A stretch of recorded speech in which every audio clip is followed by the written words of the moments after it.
Hello दोस्तों, हम फिर आ गए थे कहानी जुनून तेरे इश्क का, जिसको लिखा है इनायत जी ने और उसका क्रेडिट भी इन्हीं को हो जाता है। सो दोस्तों, हमारी इस कहानी के पूरे पूरे एपिसोड नंबर आपके 64 हो चुके हैं। अब हम देखते हैं आने वाली कहानी में क्या होता है। शुरू करते हैं एपिसोड नंबर 65 और देखते हैं कहानी में क्या होता है। आरव अपनी डैड की बात सुन के एक कातिलाना स्माइल करता है। कातिलाना स्माइल करता है। उसकी तो स्माइल ही किसी को घायल करने के लिए काफ़ी थी।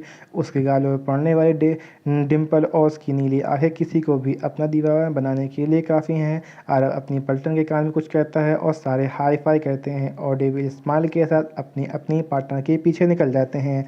अनंत सिया के पास जाता है लेकिन वो उसे देखती भी नहीं। अनंत सिया का हाथ पकड़ के अपने पास खींच लेता है और उसकी कमर पकड़ के उसे खुद से चिपका लेता है और फिर उसके बालों की कानों के पीछे करते हुए बोलता है, जान भाग मिली हुई थी इसलिए तुम्हें रोका था। तुम प्लीज़ मुझसे नाराज़ मत हो। फिर मुझे तुम्हें मनाने के लिए अलग अलग तरीके अपनाने पड़ेंगे। फिर बेवजह तुम्हें तकलीफ़ होगी। और शरारत से अपनी आँख पिंक करता है। सिया उसकी बात सुन के झेप जाती है। फिर उसे खुद से थोड़ा दूर करते हुए बोलती है, पहली बात तो हम आपसे डरते नहीं। ये खोखली धमकी आप किसी और को दीजिएगा। दूसरी बात, हर बार आपकी नहीं चलेगी तो मेहरबानी करके हमें छोड़ें, क्योंकि क्योंकि आपकी इन बातों से हमें कोई असर नहीं होने वाला। तो अब आप यहाँ से जा सकते हैं, क्योंकि आज होली है और हम आपकी वजह से अपना मूड स्पॉइल तो बिल्कुल भी नहीं करने वाले, समझे आप।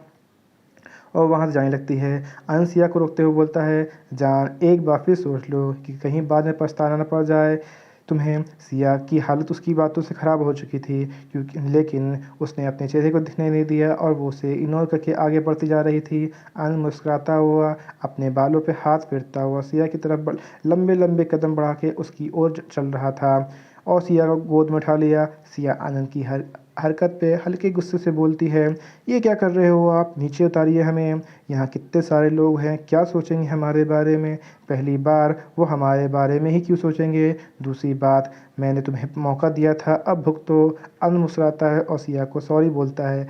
सॉरी किसके लिए, सॉरी किसके लिए सिया, एक मिनट, सॉरी, एक मिनट। आनंद मुस्कुराता है और सिया को सॉरी बोलता है। सॉरी किस लिए, सिया पूछती है। इसलिए इसलिए आनंद बोलता है और इतना बोल के उसे कलर मिले हुए पानी में डाल देता है। सिया ज़ोर से चिल्लाती है, लेकिन अब तो बहुत देर हो चुकी थी। वो गुस्से से आनंद को घूरते हुए बोलती है, मैं आपको नहीं छोड़ूंगी। मैं भी तो यही चाहता हूँ कि तुम मुझे कभी मत छोड़ो, और अगर तुम कभी कोशिश भी करोगी तो मैं ऐसा होने नहीं दूंगा। वही अमन आनंद को संभालते हुए अंदर ले आने लगता है, क्योंकि उसने भी भांग पी ली थी और आनंद उसे बहुत परेशान कर रही थी। वो अमन के गले में झूलते हुए बोलती है, बेबी तुम तीन तीन कहाँ से आ गए, अभी तक तो एक ही थे, अभी तुम तीन कैसे हो गए। वैसे मेरा एक ही फ़ायदा है, एक अमन खाना बनाएगा, दूसरा झाड़ू लगाएगा और तीसरा मेरे लिए कमाएगा। आनंद बच्चों की तरह बोलती है, अच्छा तो अच्छा तुमने मुझे अपना गुलाम समझ रखा है, जो मैं तुम्हारी सारी बात मानूंगा। गुलाम नहीं बेबी, तुम तो मेरी जान हो, अगर और तुम मेरे लिए हर खुशी से कीमती हो। आनंद अब अमन के गाल पे किस करते हुए बोलती है। ये सब सुन के अमन के फेस पे बड़ी सी स्माइल आ जाती है और वो आनंद को खुद से चिपकाते हुए बोलता है, और क्या क्या हूँ मैं तुम्हारे लिए, तुम मेरे लिए सब कुछ हो, मेरी धड़कन हो, मेरी बॉडी में मेरी नहीं तुम्हारी रूह बसती है। तुम्हारे बिना तो मुझसे सांस भी नहीं लिया जाएगा। अगर तुम किसी दिन मुझे छोड़ के चले गए हैं तो मैं अपनी जान दे दूंगी। और इतना बोलते बोलते उसकी आंखें नम हो जाती हैं।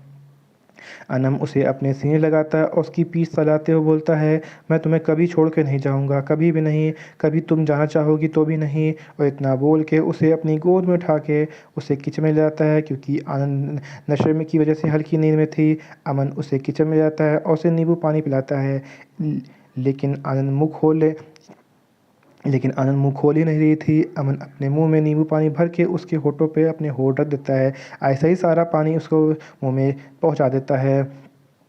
अब चलते हैं प्रिया और आदिल के पास। आदिल प्रिया के सामने खड़ा था और बिना किसी एक्सप्रेशन के साथ उसे देखे जा रहा था और प्रिया के डर के पसीने छूट रहे थे। वो काफ़ी देर से ऐसे ही खड़े रहते हैं। प्रिया से जब कंट्रोल नहीं होता तो वो बोल पड़ती है, देखो मुझे घूरना बंद करो, मुझे डर लग रहा है। अच्छा, तब डरने लगा जब मुझे इग्नोर कर रही थी। तब तुमने नहीं सोचा कि तुम्हारे साथ क्या क्या हो सकता है। आदिल उसकी कमर पे अपना हाथ चलाते हुए बोलता है। तो सिया और आनंद तो प्रिया और आदिल, एक मिनट।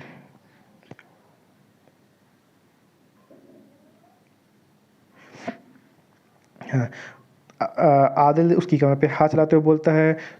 तो सिया बोलती है वो तो तो प्रिया बोलती है वो तो सिया और आनंद दीदी की प्लानिंग थी।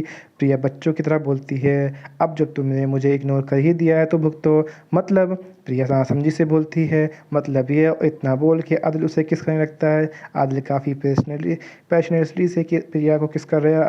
एक मिनट, आदि काफ़ी पैशनेलिटी से प्रिया को किस कर रहा था। वहीं एक रूम में सनम और आरव से उसको जाने नहीं एक वहीं एक रूम में सनम आरव से उसको जाने के लिए बोल रही थी। आरव ने सनम को झूठ बुलवा कर घर के अंदर बुलवा लिया था और फिर तो उसके सामने सनम की चलनी ही कहाँ थी। आरव अपने हाथों में रंग लगा के सनम के पेट पर लगा देता है। सनम की पूरी बॉडी में करंट दौड़ जाता है। वो कस के अपने लहंगे को मुट्ठी में भर लेती है। आरव सनम के बालों को हटा के उसकी बॉडी बॉडी में रंग लगा देता है। जैसे जैसे आरव सनम को छू रहा था, सनम की हालत ख़राब होती जा रही थी, लेकिन वो कुछ भी नहीं कर पा रही थी। आरव सनम को पलटता है, अपने गालों को उसके गालों पर रंग लगा देता है। सनम ने कस के अपनी आंखें बंद की हुई थी। सनम की हालत देख के आरव को हल्की सी स्माइल आती है और फिर उसके कानों में बोलता है, बेबी सांस तो ले लो। आरव की बात सुन के सनम की होश में आती है और ज़ोर ज़ोर से सांस लेने लगती है।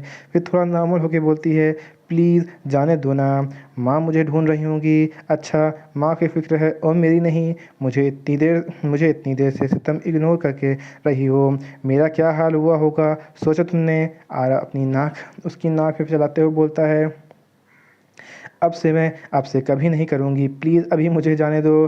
ठीक है चली जाना, लेकिन मेरी फ़ीस दे दो। कैसी फ़ीस, सनम हौले से बोलती है। वो इतना है कि आरव उसकी गर्दन पकड़ के उसको होठ अपने रो आरव उसकी गर्दन पे अपने होठ रख देता है।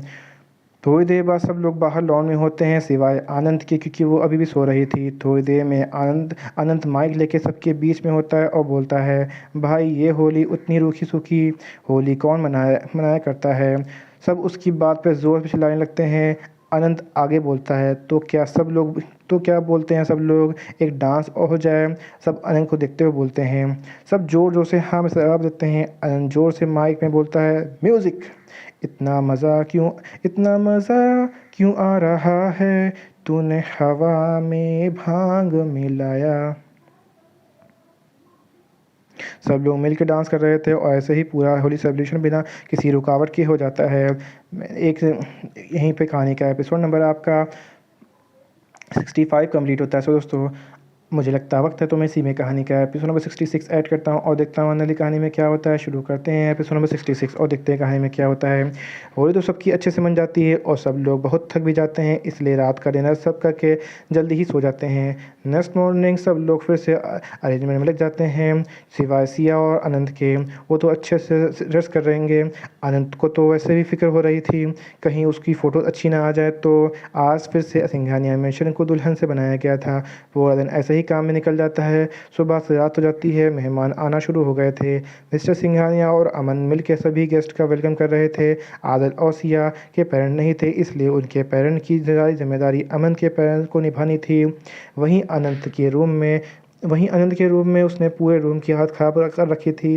डिज़ाइनर उसके लिए एक से बढ़कर एक सूट शेरवानी और बहुत सारे डिज़ाइनर कपड़े लेके आया था, लेकिन उसे कुछ भी पसंद नहीं आ रहा था। वो सबको रिजेक्ट किया जा रहा था। अब तो डिज़ाइनर भी अपना सिर पीट चुका था कि वो आनंद को कैसे हैंडल करे। वो आनंद से एक्सक्यूज़ मी बोल के बाहर आता है और आरव को कॉल करके सब बता देता है।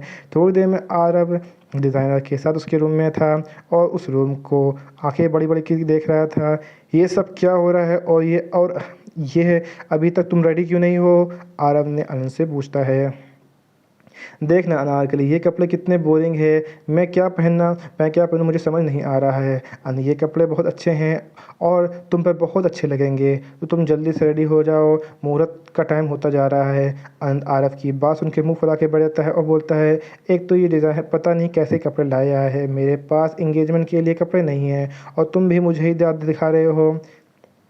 आरव डिज़ाइनर को बाहर भेजता है और फिर उन कपड़ों को देखने लगता है। आरव रॉयल ब्लू कलर का एक डिज़ाइनर शेरवानी निकाल कर अनंत को देते हुए बोलता है, बिना किसी सवाल के ये पहन के आओ अभी के अभी, वरना मैं तुम्हारी शादी को पोस्टपोन करवा दूंगा।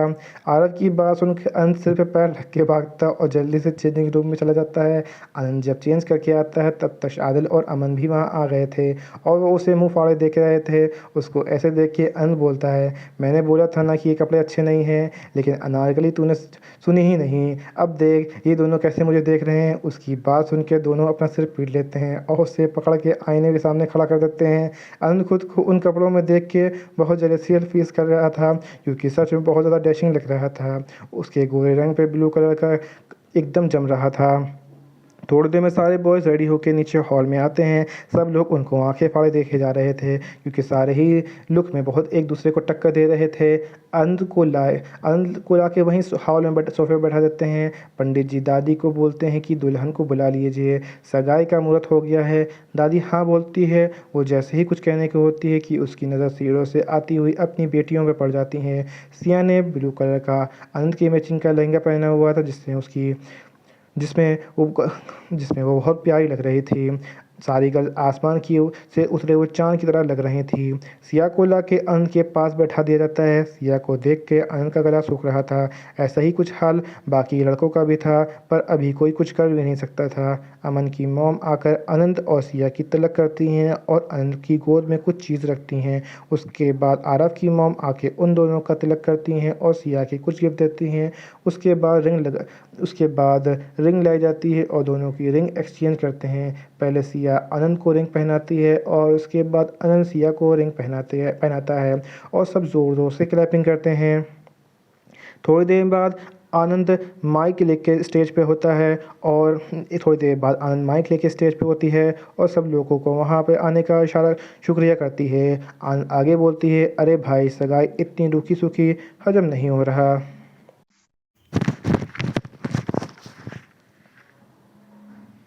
आनंद आगे बोलती है कि भाई सगाई ऐसी रूखी सूखी हजम नहीं हुई, क्यों ना सगाई का थोड़ा इंटरेस्टिंग बनाया जाए, क्यों ना थोड़ा नाच गाना हो जाए, क्या बोलते हैं आज सब लोग। सब ज़ोर ज़ोर से हुटिंग करते हैं और यस बोल देते हैं।